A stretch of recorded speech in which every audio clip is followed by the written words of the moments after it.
So today I have Paulo Santos here from Flux Games Studios, and he's here representing a very fun, a very unique fighting game called Guts. Could you please tell me a little bit about it? Okay, so Guts is a fighting game with dismemberment mechanics. It's not your regular fighting game. You don't have a health bar, for example. To win, you gotta chop off all limbs of your rival and deliver a final blow. So that, for starters, is already different. There's no fighting timer. Your fighting moves, like your moveset changes according to which limbs you've got.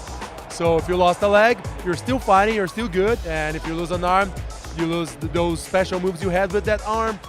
It's meant to be really fun to play, fun and funny, because it's like gory but in a hilarious way. Kind of like Monty Python. Yeah. Monty Python is a big inspiration. The Black Knight scene, it's just a flesh wound. Yeah. One of the good things is that when you play, you can play strategically. For example, if your rival's got a strong right arm, you want to try to chop off that arm first, so that you can actually have a better leverage in winning the battle. Now I'm going to ask you questions straight from the hilarious Nintendo app, Miitomo. So, what drink is always in your fridge at home? Beer. Beer, huh? I kind of peg you for a beer guy, honestly. I think it's the beard. Yeah, both of them. Beard is always here and beer is always on the fridge. Yeah. So you seem like a very fit guy, but I have to ask you, do you exercise regularly? And if so, like, what's your regular workout routine? I don't exercise regularly as I should, but my exercise, the ones that I like most, is riding bike. Sometimes I used to go ride my bike to the work, and I also play tennis. If you want to keep up your beer lifestyle, you definitely need to offset that with, some good cardio practices. The game industry is a very unhealthy industry because you drink a lot and you eat a lot and you're being in the show and you don't have time, so you eat anything, and that's really an easy recipe to be big. And well, I'm trying my best to keep things as healthy as I can. Do you remember what life was like before the internet? I do. I actually do. It was so hard to research things and to know things. I had this big encyclopedias, like paper encyclopedias. There was no Wikipedia, there was no Google.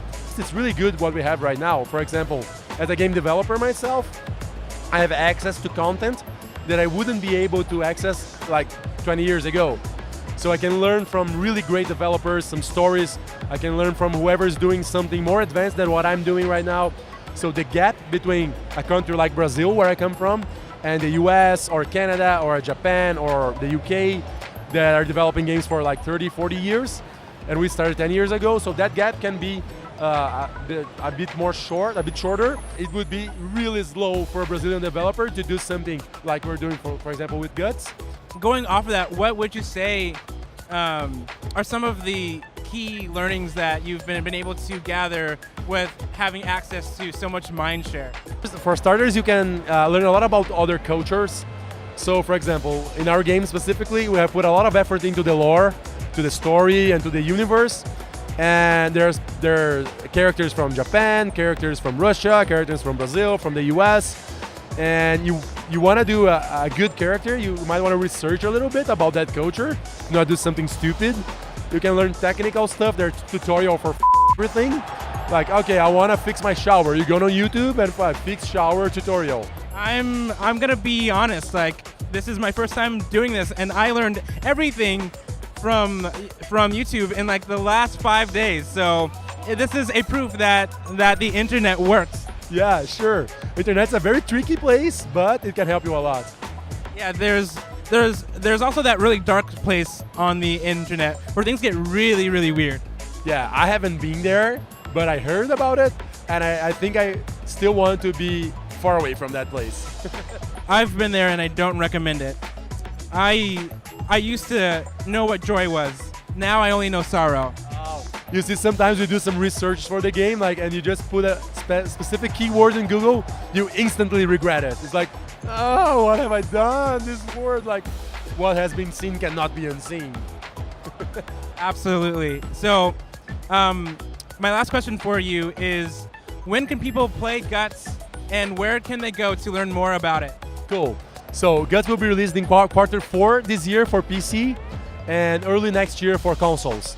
You can go to playguts.net to the website to learn more about the game, or you can join our Discord community. You go to discord.me /guts. To be clear, that's not discord.mii for Miitomo. That's .me. Great, and that's all the questions I have for you. Thank you very much. Thank you for the opportunity. Thanks for watching. See ya.